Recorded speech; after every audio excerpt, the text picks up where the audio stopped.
Hey everybody, here to talk about Friday's workout 40320. Let's start with the warm-up today. So warm-up, hopefully all of you have a band or something that you can stretch with. We're gonna start with some band pulls. A lot of different variations that you can do with these. You can start with some single arms, take it out to arm's length, keep a little bit of tension in there, pull straight back to your body where we have some back exercises today, so we wanna warm up those backs. Pull tight there. You can even take the band, widen it out to about your shoulder width or pull up grip and pull back with those there. We can take the band, same thing, single arm, keep it nice and taut, pull it down and pull it up. Obviously there's a lot of different stretches you can do with those. I would recommend spending some time warming up your back with those. If you need a band, let us know. From there, we're going to do 2 sets of 20 elbow crosses. That's the stretch where we get down like this. We take our same arm as our knee. We brace here. We can take that opposite elbow, touch it down to the ground, and then open up to the sky as much as possible. Here's what it looks like on the other side. Same leg that's up. That arm is going to go down to brace. I'm going to take that opposite elbow, touch it down to the ground, and then open up to the sky. That's the elbow cross stretch. Lastly, we have leg swings. It's usually easiest to hold on to something, whether it's the rig, a door frame, something like that. But again, we're looking to swing that leg on both sides, front and back. You can do inside out, obviously, with that too. So that's your warm-up today. Band pull-ups, the elbow cross stretch, and leg swings.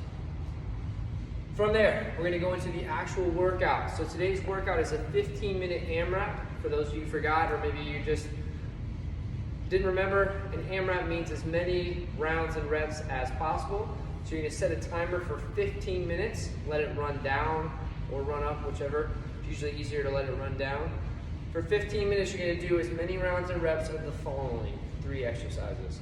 So we have 9 strict pull-ups. Strict pull-ups would be we're hanging all the way down from the bar, not using any kip whatsoever, and pulling ourselves up to the pull-up position, okay?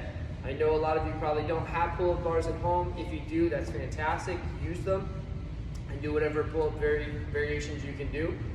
If you don't, you could use a doorway, or you can put a pole in the doorway.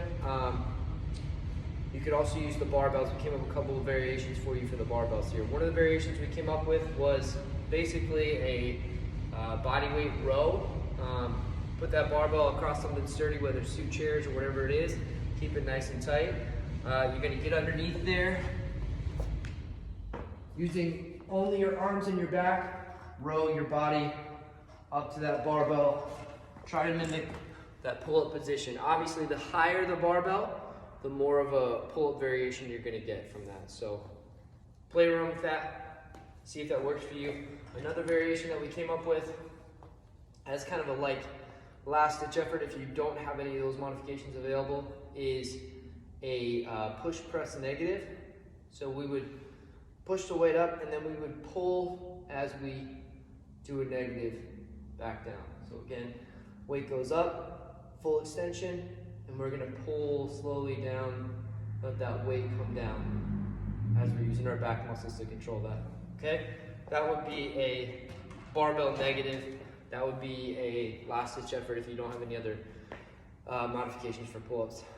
Sarah and I have built pull-up stations at 2 of our houses in the past with 2 stations. It's really not that hard to do. We took 3 4x4s and sank them and ran a big steel pipe, so we'd be happy to explain that to you. That works out really well. If you need to figure that out, let us know. So again, 9 strict pull-ups, and we're gonna go to 15 hand release push-ups. Hand release push-ups are exactly what they say. So all the way up, fully locked out, chest all the way down, our hands come up off the ground, recenter and put them back up. 15 of those, followed up by 21 dumbbell swings. If you didn't grab a dumbbell, that's fine. You can use your kettlebell. Just for the purposes of today, it is supposed to be a dumbbell. It's a little bit different of a grip. We're gonna hold the dumbbell like we would a kettlebell. So grip it here. We're gonna do the same motion as we do with our kettlebell swings, where we're gonna use our hips to drive that up. We're gonna stop at the Russian swing. So the Russian swing basically stops at eye level, all right? So we don't have to go all the way up over our heads. Do a Russian swing up to our eye level. So it would look like this.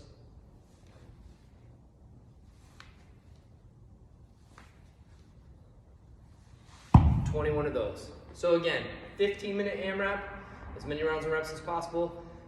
9 strict pull-ups or whatever variation modification you can come up with. 15 hand release push-ups, 21 dumbbell swings, and that's it. Finally, we have our keep your change. Not one of my favorites. I probably should have Sarah do this one for everybody, but I'll do my best for you.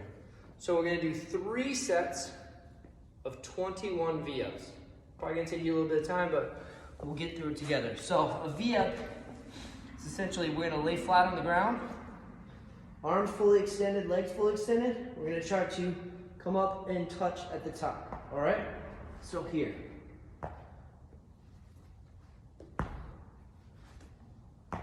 Key to that, one of the main points, I'm not sure if you can see it on the video, but hopefully you can, is that our back needs to come up off the ground in order to make that happen. So we're trying to make a V with our legs and our arms so that we touch, but your back needs to come up off the ground. If not, you're basically just bringing your toes up to your arms. So that's a V up. Do your best with those. It's a newer exercise for us. It's definitely a core cruncher, but you're fully capable. Have fun, everybody.